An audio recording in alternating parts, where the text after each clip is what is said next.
येऊ ना, हिम्मत असेल तर समोर ये, समोर ये. आत्ता आमच्याकडे 5 महिला आलेल्या आहेत. या मुलूंच्या नागड्या पोपटलालने कसं शोषण केलंय त्याचं जनता न्यायालयात त्यांना मी हजर करू. 5 महिला. एक मध्यंतरी प्रकरण आलं होतं नागड्याचं. आता 5 महिला आलेल्या आहेत. पण आम्हाला असं वाटतं की या अशा प्रकारचं राजकारण आम्ही करू नये. त्यालाही बायको आहे, त्यालाही सून आहे, हा कुटुंब आहे. 5 महिला तक्रार द्यायला तयार आहेत या, आणि हा आमच्यावरती आरोप करतोय साला शिवसेनेवर. आम्हाला चॅलेंज करतोय. याची लायकी काय? कोण आहे हा? महाराष्ट्रातून उद्योग पळून चाललेले आहेत, पळवून नेत आहेत, खेचून नेत आहेत. त्याच्यावर बोल.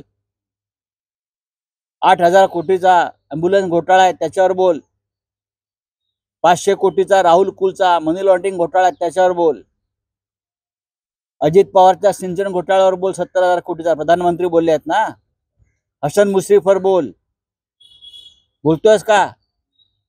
या खिचडी घोटाळ्यातला जर झाला असेल, त्यातले सगळे लाभार्थी जे आहेत, ज्याने बीएमसी कडून पैसे घेऊन खिचडीचं वाटप केलं नाही, हे सगळे लाभार्थी आज भारतीय जनता पक्षामध्ये आणि मिंदे गटामध्ये आहेत. आमच्या भारतीय जनता पक्षाच्या नेते मंडळींबद्दल 5 महिलांचे तक्रार आली आहेत म्हणतो कोण? संजय राजाराम राऊत. मग तुझे न्यूझीलंड हाऊसचे व्हिडिओ मधल्या ज्या काही भगिनी आहेत त्यांना पण आम्ही समोर आणायचं का?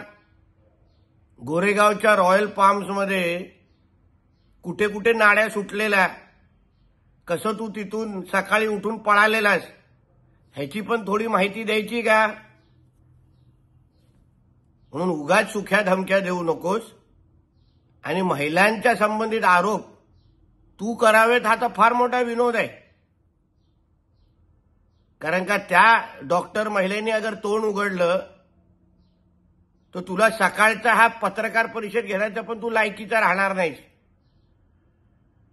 एका खासदाराबरोबर तुझा फोटो नाचताना, लग्नामध्ये नाचताना आल्यानंतर तुझ्या घरात काय तमाशा झालेला, मग ती पण माहिती आम्हाला पत्रकार परिषदेमध्ये द्यायला लागेल. म्हणून काचेच्या घरामध्ये राहणाऱ्या लोकांनी दुसऱ्यांना धमकी देऊ नये, एवढंच संजय राजाराम राऊतला सांगेन.